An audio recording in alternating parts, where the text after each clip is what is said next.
जी अस्सलाम वालेकुम, we welcome you at Emforia.pk with the very good review of a skin cream which has triple action radiant skin cream. Skin whitening cream है ये हमारे पास for broad spotless bright and smooth skin. ये triple action इसको क्यों कहते हैं? एक तो ये आपके ओवरऑल जो स्किन का कम्प्लेक्शन है, मेलानिन प्रोडक्शन को स्लो डाउन करके कम्प्लेक्शन को बेहतर करेगी। मेलानिन प्रोडक्शन जहाँ पे कम होती है वहाँ पे जो स्किन का कलर है वो लाइट होना स्टार्ट हो जाता है।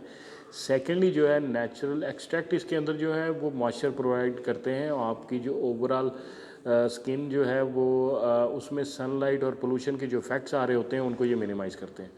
तीसरा और बड़ा इम्पॉर्टेंट ये है कि जो फाइन लाइंस और रिंकल्स जो एजिंग इफेक्ट के साथ अपीयर हो रही होती हैं उसमें भी इसका बड़ा अच्छा रोल है। तो आप देख सकते हैं कि radiant skin cream triple action के साथ और जो स्पॉटलेस ब्राइटलेस और स्मूथ स्किन के लिए आप इसको यूज़ कर सकते हैं। इसकी प्राइस मैं आपको थोड़ी सी बता देता हूँ। इकोनॉमिकल प्राइस में ये अवेलेबल है because we charge only label price 1065 यानी 1065 रुपीज़ में ये Emforia.pk पे ये प्रोडक्ट अवेलेबल है। और आज ही ये इसके ट्रिपल एक्शन से इस्तेफ़ादा करने के लिए आप Emforia.pk पे इस प्रोडक्ट की डिटेल्स को देखिएगा। ये इसकी पैकिंग है, बेहतरीन पैकिंग में ये प्रोडक्ट अवेलेबल है। और Emforia.pk पे लाजमी विज़िट कीजिएगा, अपनी फ़ीडबैक्स भी दीजिएगा। Thank you very much. अल्लाह हाफ़िज़।